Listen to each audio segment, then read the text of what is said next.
So we have been binge watching That 70s Show, mostly because by the end of the day...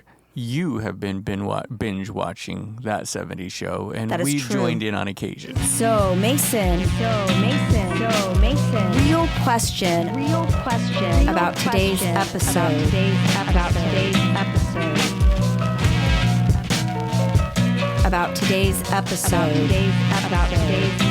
question is, are you going to pull a red Foreman? We sound amazing. So yes, Mason's goal is to not pull a red during today's episode, and we'll go into that a little bit further later on. So one of the things that is really obnoxious when you publish a book is you start with this timeline.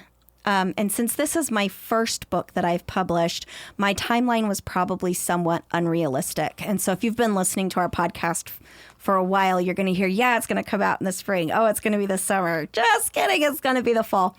And a lot of that was just... Not obnoxious at all. Right, not obnoxious at all. A lot of that was my naivety about what came next. But also it's just the process of publishing a book. And so the initial dates that I was given by my publishing firm were not the dates that we hit. And the main reason is because my book is really, really long. Long for this kind of a book. Yeah, it's long not a for long a memoir. book. Whatever. Anyway. It's long for this kind of book. Right. So for nonfiction, it's a long book for nonfiction. And so when the publisher gave me the dates, they were giving me dates based on an approximate 80,000 words for the book, which ends up being 250 to 300 pages.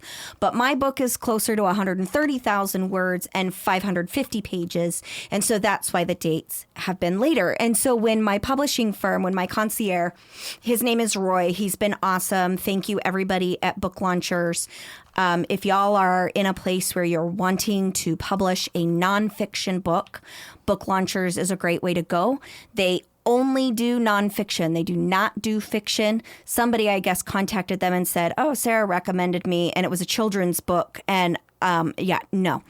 They don't do children's books. They do nonfiction only, which, that's their genre. And they are a publishing firm, and they have been absolutely amazing. It has been an honor to work with them. My book is so much better off for it. It has definitely been a learning experience, and I'm very grateful for them. So Roy at Book Launchers sends me an email, and he says, all right, so you're really close to launch. We've got a couple of dates. And he said September 6th, and then whatever the next Wednesday is after the 6th. What is that, Mace? The 13th. The 13th.